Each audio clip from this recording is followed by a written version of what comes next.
حبايبي عاملين ايه؟ كل عام وانتم بخير. يا رب يكون عيد سعيد عليكم. حبيت العيد ده اعمل حاجة غير الشنط. استخدمت الخيوط دي برايت كوتون. طبعا عارفين متخيلين بالالوان دي هعمل ايه. عملت ده بريسلت علم فلسطين.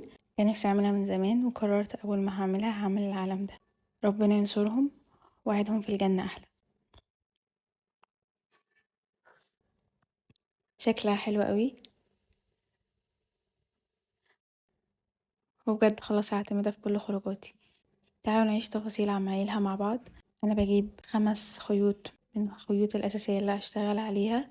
كل خيط 100 سنتي وبتنيهم نصين كده وببدأ اجيب الخيط الاساسي اللي هتعامل معاه. اخترته يكون لون ابيض.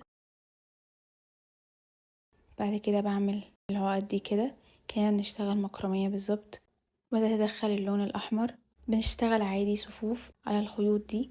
نرجع تاني من الشمال